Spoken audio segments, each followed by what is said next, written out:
Bismillahirrahmanirrahim. Assalamualaikum warahmatullahi wabarakatuh. Ya, saya hormati Sohibul Gaib, Pak Fauzi, Balik, dan seluruh jamaah sekalian. Alhamdulillahirabbil alamin. Allahumma shalli ala sayyidina Muhammad wa ala ali sayyidina Muhammad wa ba'du. Alhamdulillah, kita bersyukur kepada Allah di sore hari ini, ya, dalam keadaan sehat walafiat, dalam keadaan sehat, bugar semuanya, bisa hadir, makin besar. Salam salam sama-sama kita ucapkan untuk baginda Nabi Muhammad sallallahu alaihi wasallam. Allahumma shalli wa sallim wa barik alaihi wa ala. Jadi kita lanjutkan tentang adab kesehatan ya kemarin ya. Saya lanjutkan di bab ini tentang adab kesehatan dan mencegah daripada penyakit. Bahasa Arabnya adabus sihah wal wiqayati minal amrad. Adab kesehatan dan mencegah dari penyakit begitu ya. Inna mauqifal Islam minas sihah wal wiqayah wa salamatil abdan mauqifun la nadhira lahu fi ayyi dinin minal adyan. Artinya sebenarnya Islam itu prinsipnya terkait dengan kesehatan dan menjaga kesehatan, menjaga keselamatan badan kita itu prinsip yang di Islam itu tidak ada bandingannya dengan agama lain. Ya, maka faqad hadasal Islamu fi tasyri'atihi wa tawjihatihi ala wiqayatil insan min iftirasil amwat. Dan Islam itu betul-betul sangat menjaga baik dalam syariatnya maupun arahan-arahannya atau petunjuk-petunjuknya untuk senantiasa menjaga manusia itu dari terpapar penyakit.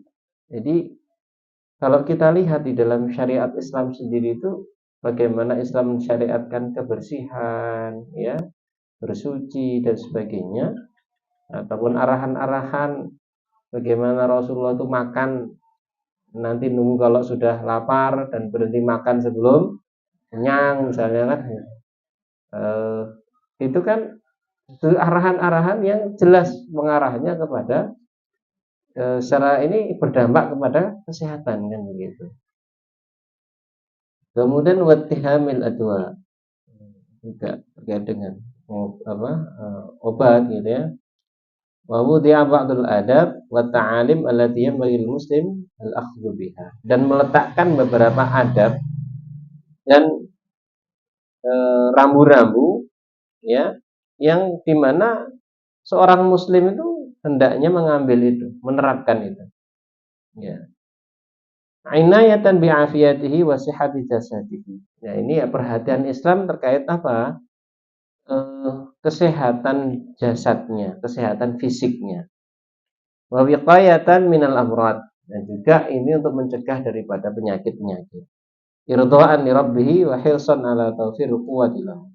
Dan juga ini untuk mengharapkan keridhaan dari Allah Subhanahu wa taala. Jadi kalau kita menjaga syariat, apa yang menjadi perintah dalam syariat Islam, apa yang menjadi arahan-arahan terkait apapun ya, termasuk terkait dengan kesehatan ini, itu kan hakikatnya adalah irdha'an li rabbih, dalam rangka mencari ridha Allah begitu. Maka wa hirsan ala tawafiril quwwah lahu. Jadi untuk menjaga kebugaran kita. Jadi tidak hanya sehat tapi kuat. Jadi bugar lah begitu ya. Karena redaksi hadisnya itu kan gini. Al-mu'minul qawiyyu khairun wa ahabbu ilallahi minal mu'minid dhaif. Bahwa orang beriman yang kuat. Jadi maka kan itu lebih baik dan lebih dicintai Allah kan. Berarti kan Allah lebih ridho kepada orang beriman yang kuat. Maka sebab-sebab manusia untuk menjadi manusia yang kokoh, yang kuat, yang bugar, maka hakikatnya kita sedang mencari keridhaan Allah. Allah lebih suka mana sih yang Allah lebih suka? Apakah kita dalam menuju kita lemah atau kita itu senantiasa agar badan kita kuat? Tentu kan agar badan kita semakin kuat gitu, terjaga agar bugar gitu. maka tidak hanya sehat tapi juga apa? Kuat. Ada kuat. Kalau bahasanya sehat dan bugar. Ya. Liyuqawi bihal haq. Liyuqawiya bihal haq. Karena dengan kuatnya badan kita, dengan bugarnya badan kita itu semakin mengokohkan kebenaran-kebenaran. Kebenaran maksudnya karena untuk mempertahankan kebenaran al-haq atau agama Islam itu sendiri tetap dibutuhkan ya support fisik yang kuat. Ya kalau saya tidak kuat misalnya kan, nggak bugar misalnya gitu, kan nggak bisa kemana-mana, nggak bisa ngisi pengajian, nggak bisa ngajar, nggak bisa menyampaikan sesuatu yang harusnya disampaikan. Itu karena apa? Al-quwwah, karena kekuatan. Maka hakikatnya ketika kita menjaga tubuh kita itu kuat, ya sehat, ya kuat, nah itu hakikatnya kita itu sedang mencari ridha Allah Subhanahu wa taala. Hakikatnya itu. Mencari kemudian apa yang Allah lebih sukai, Allah cintai, gitu ya. Itu yang yang harus menjadi prinsip kita. Bukan hanya agar hidup kita enak, enggak. Ya betul, kalau kalau badan kita bugar kan juga memang enak gitu kan. Tapi lebih dari itu bahwa khairun wa habbu ilallah, lebih baik dan lebih dicintai Allah. Itu yang sebenarnya kita. Makanya di sini bukan irdhaan li rabbih, itu sebenarnya mencari ridha Allah. Allah kan semakin ridha ketika kita itu berusaha untuk sehat, berusaha untuk kuat, ya. Wa yadra'u bihal batil. Karena juga dengan fisik kita yang kuat, kita bisa mencegah yang namanya kebatilan, ya. Wa yashtaddu bi'izal mujtama. Semakin mengokohkan apa? Masyarakat, ya. Wa tuqawi bihal ummah al-kubra, mengokohkan keumatan yang umat ya gitu yang besar ini. Wa yanfa'u ahlul khair. Dan ini bermanfaat bagi orang-orang yang baik kan begitu. Wa yuqawimu ahla syarr, dan mencegah orang-orang yang tidak baik. Maka di antara hal yang perlu kita perhatikan, wa min dzalika, di antaranya awalan, yang pertama adalah al-inayatu bin nadzafati wat taharah. Maka yang pertama yang perlu kita perhatikan dalam bab kesehatan itu adalah kita memperhatikan, Islam itu memperhatikan bab kesucian, kebersihan dan kesucian yang pertama, ya. Jadi eh, dalam bab adab sehat dan mencegah daripada penyakit itu yang pertama adalah eh, yang memperhatikan kebersihan dan kesucian. An-nadzafah wa taharuh. Nah, maka disebutkan min awailil adab allati yulihal muslim wal muslimah inayatuma bin nadzafah. Jadi di antara adab-adab yang sangat mendasar yang perlu diperhatikan, yang perlu diutamakan oleh muslim maupun muslimat itu perhatiannya adalah kepada apa? Kebersihan. Ya. Inayatuhuma bin nadzafah. Perhatiannya terhadap kebersihan. Faqad kana mimma syarahul Islam fi sabilil inayati bil ajsam. Ya. Dan maksudnya Islam itu mensyariatkan ini dalam rangka apa? Memperhatikan terkait dengan badan itu adalah at-taharah, faja'alaha, dan menjadikannya taharah itu ibadatan wa qurbatan. Ibadah dan taqarrub. Bahkan bal faridatan min faraidihi. Bahkan ini sebuah kewajiban di antara kewajiban-kewajiban di dalam Islam. Jadi menjaga kebersihan, menjaga kesucian itu ya di antara perhatian Islam ya terhadap apa? Badan kita, kesehatan badan kita.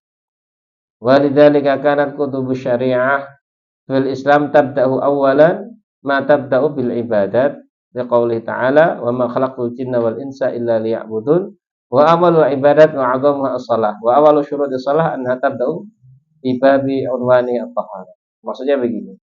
Kalau kita lihat dalam kitab-kitab di dalam syariat Islam, kutubus syariah fil Islam, itu selalu diawali bab ibadahan begitu. Ya, liqaulih ta'ala, sebagaimana perintah Allah, sebagaimana firman Allah, wa ma khalaqtul jinna wal insa illa liya'budun. Tidaklah aku ciptakan jin dan manusia kecuali untuk beribadah. Kemudian disebutkan wa awalul ibadat wa 'azzamuha as-shalah. Ibadah yang pertama kali dan yang paling agung itu adalah salat. Ya. Wa awalu syuritus shalah annaha tabda'u bi babi unwani at-taharah. Maka syarat yang pertama dalam sholat itu, ya, yang bab yang dimulai itu adalah bab taharah. Jadi kalau buka buku fikih, biasanya bab pertama kali adalah bab taharah, ya, bab taharah. Atau di sini disebut an-nadhafah, atau maknanya adalah kebersihan. Fahadha awwalu ma yadrusuhul muslim wal muslimah min fiqhil Islam. Dan inilah yang pertama kali dipelajari setiap muslim maupun muslimat dalam fikih Islam. Wa ma dzalika illa anna taharah hiya miftahul ibadah al-yaumiyah as-shalah. Dan tidaklah ya, kecuali bahwa istilahnya gini ya, taharah itu adalah kuncinya ibadah harian, yaitu sholat. Jadi kunci itu berarti kan untuk masuk ya. Jadi kalau bilang taharah itu kuncinya sholat. Bersuci itu berarti pintunya sholat. Kalau orang itu tidak taharah, kira-kira bisa sholat nggak buatan? Ya tidak bisa karena kuncinya belum dibuka. Gitu. Makanya miftah sholat taharah, kuncinya sholat itu adalah taharah. Makanya menuntaskan taharah itu hakikatnya sedang membuka pintunya sholat.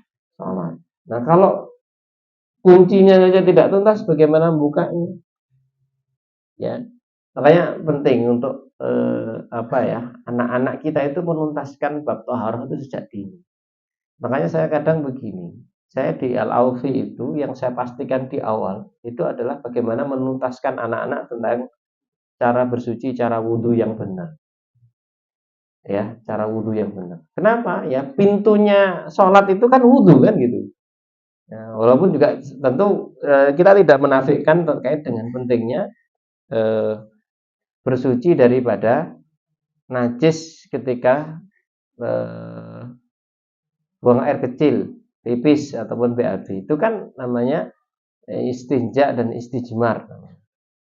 Nah, tapi kan mengajarkan itu bang perlu sesuatu ya. Kalau mengajarkan buang air kecil itu ya, anak-anak kita itu tuntas enggak kan gitu. Tahu nggak itu kalau najis itu kalau alirannya kemana cara pipisnya, nah itu kan penting untuk diajarkan. Kalau itu tidak tuntas, maka bagaimana kemudian nanti wudhunya? Nah wudhunya tidak tuntas, lalu bagaimana sholatnya? Maka sebenarnya kalau kalau saya boleh memang ini kan kurikulum ya, bukan kritis sih gitu ya. Anak-anak TK itu sebenarnya jangan diajari sholat dulu lah. Tuntaskan dulu wudhunya, tuntaskan dulu baru bagaimana buang air kecilnya. Jangan sampai di kelas diajari sholat, keluar kelas dia pipis sembarangan. Ya kan gitu. Saya alhamdulillah anak-anak saya usahakan sejak 2 tahun, 3 tahun, 2 tahun itu sudah mulai pipis sendiri itu sudah diajarkan pipisnya duduk walaupun laki-laki tak suruh duduk. Duduk nanti disiram begini, airnya nanti disiramnya ngarahnya ke sana begitu. Nah, ini kan bab sangat dasar dan kadang-kadang kita tidak peduli. Tahu-tahu anaknya TK diajari sholat. Betul. Sholatnya ya sholat bener, tapi kemudian yang jadi tidak pas itu ketika tidak tuntas dengan bab taharahnya. Nah ini bab sangat dasar. Kalau anak tidak tahu ini najis, ini hadas, ini suci, ya kasihan nanti sholatnya. Kalau kemudian kuncinya sholat itu taharah, ya bersuci itu tidak tuntas. Ya sekalipun sholatnya itu akhirnya tidak menambah semakin kuat spiritualnya. Rohaninya juga bermasalah. Oh ya jangan salahkan anak-anak sekarang itu pinter-pinter mentalnya lemah. Kenapa? Ya mental lemah itu kan berasal dari spiritual yang lemah, rohaninya yang lemah. Rohani yang lemah itu dari mana? Ya dari ibadah yang tidak tuntas. Ibadah itu kan ya tadi ke sholat, tapi sholat itu gak dibuka kuncinya gitu loh, gak dipakai kuncinya apa? Taharahnya gak tuntas. Maka saya di Al-Aufi itu betul-betul tuntaskan dulu wudhunya. Wudhu itu di Al-Aufi di tiap kali wudhu itu ditunggu sama ustadzanya, dicek. Iku sikute iku teles apa? Mata kakinya itu basah apa tidak. Tapi ketika membasuh itu dipastikan mau dilihat betul, dilihat. Enggak benar ya suruh ngulangi wudhunya. Saya sampai bilang ke guru-guru itu, setoran wudhu itu jauh lebih penting daripada setoran Al-Quran.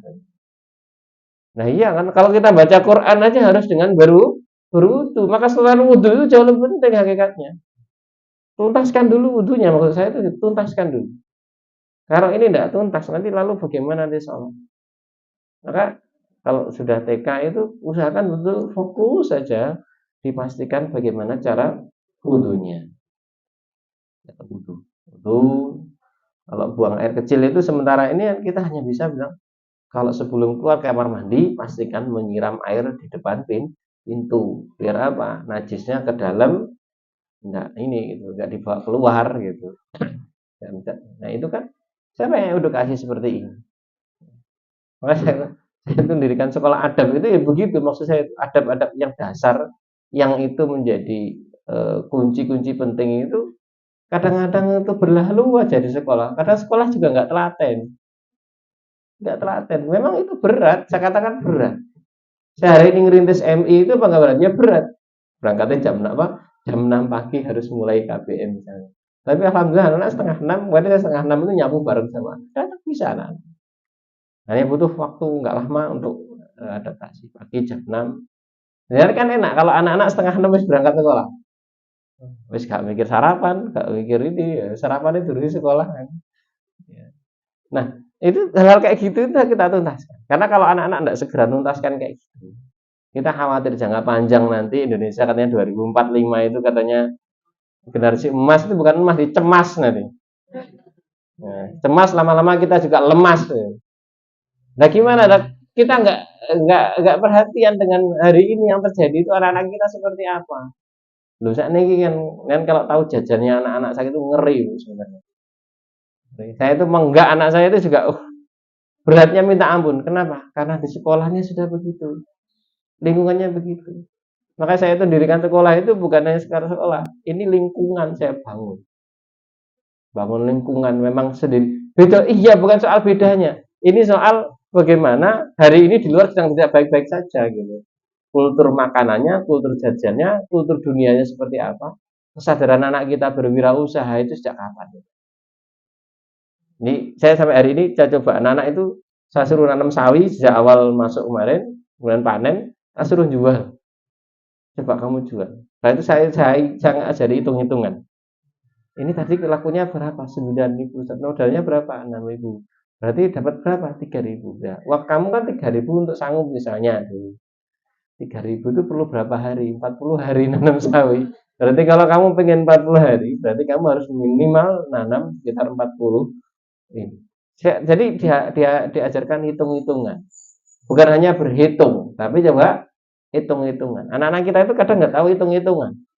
Duit sakmen iki keselip piye golek kan nggak tahu. Siapa yang ngajarkan coba? Kalau sekolah nggak ada yang peduli kayak gitu, gimana nanti anak-anak kita? Makanya ini saya coba mendesain kayak gitu. Ya karena ya saya juga merasakan, oh anakku gini ya sudah. Saya harus ngajari ini gimana gitu. Saya buatkan, saya punya kuasa di sekolah ya saya buat sekolah aja begitu aja. Nah, jadi Bapak Ibu jamaah sekalian, jadi kembali ke bab toharoh tadi. Jadi toharoh ini memang harus dituntaskan betul, ya, karena itu kuncinya sholat. Dan kuncinya ibadah-ibadah yang lain itu juga sebagian dengan toharoh. Berapa banyak syariat dalam Islam itu yang mensyaratkan harus bersuci. Ini kalau nanti tidak tuntas, ya syariat berikutnya jangan salah kalau kemudian menjadi lemah anak-anak kita nanti. Saya kalau sekarang kan nyarannya strawberry, generasi strawberry gitu. Maksudnya strawberry ini gue wah bang kan kita kelihatan indah, wapi baca saya kita pinter, neng blenyek itu apa? Lemah mentalnya, kena sidik apa? Patah semangat, hyper dan sebagainya gitu. Karena nggak kita kokohkan ya dari aspek mental itu ya dengan cara penanaman adabnya, penalarannya dan sebagainya. Nah saya lanjut. Makanya kan dikatakan lianna taharah ya miftahul ibadah al-yawmi as-salat. Kama anna shalah sebagaimana salat itu adalah miftahul jannah, kuncinya surga. Maka falatasihu salatul muslim malam yatatahhar minal hadatsil asghari bil wudu. maka tidak sah sholatnya seorang muslim itu kalau dia tidak bersuci dari hadas kecil. Dengan apa? Dengan berwudu. Wa minal hadatsil akbari bil ghusl. Ya, dan juga bersuci dari hadas besar dengan mandi junub, mandi ghusl. Ya. Wal wudu yatakarraru fil yaumi 'iddata marrat. Dan sedangkan berwudu itu kan diulang-ulang setiap hari kan beberapa kali kan gitu. Tughsalu fil a'dha allati tata'arradu lil ittisakhi wal 'araq wal utrubah.